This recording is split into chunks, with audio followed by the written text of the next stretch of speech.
ایک زمانے میں اناطولیہ کے قلب میں ایک زبردست سلطنت ابھری تھی جو آنے والی صدیوں تک تاریخ کے سنہری اوراق میں یاد رہے گی۔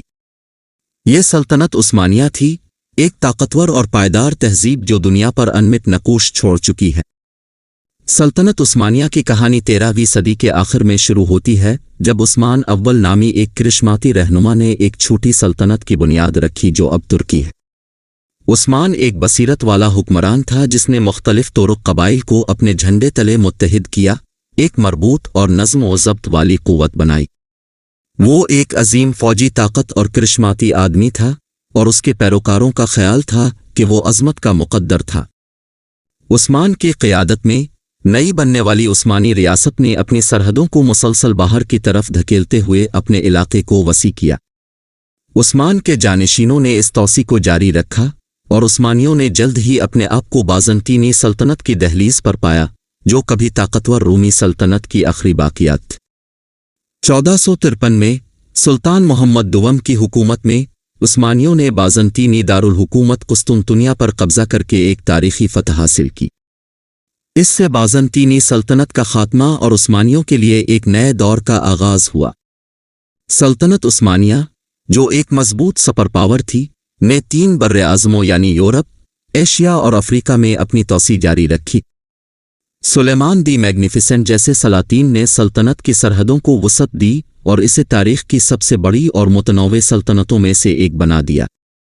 عثمانیوں نے ایک مرکزی انتظامی نظام قائم کیا جس نے انہیں اپنے وسیع علاقوں پر مؤثر طریقے سے حکومت کرنے کی اجازت دی۔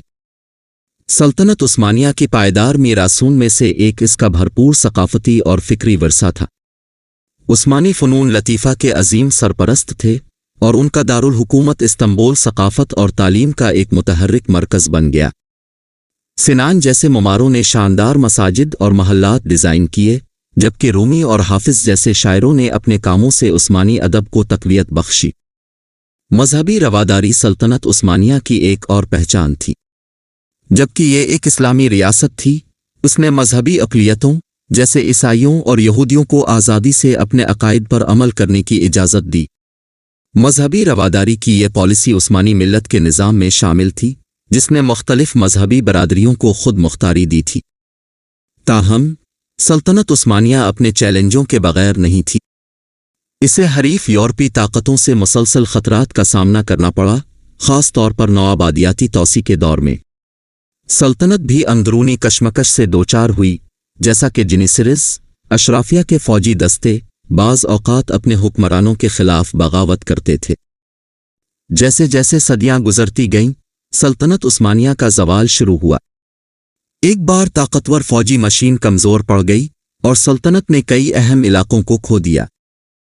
19ویں صدی کے آخر تک اسے اکثر یورپ کا بیمار آدمی کہا جاتا تھا۔ پہلی جنگ عظیم سلطنت کا خاتمہ ثابت ہوئی، کیونکہ اس نے مرکزی طاقتوں کا ساتھ دیا اور اسے شکست کا سامنا کرنا پڑا۔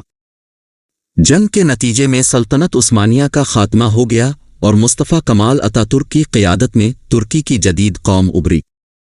سلطنت عثمانیہ کو ختم کر دیا گیا اور سلطنت کے علاقوں کو مختلف یورپی طاقتوں میں تقسیم کر دیا گیا۔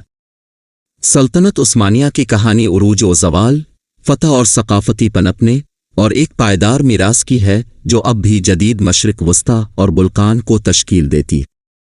یہ تاریخ کی پیچیدگیوں اور دنیا پر عظیم سلطنتوں کے پائیدار اثرات کے ثبوت کے طور پر کھڑا ہے۔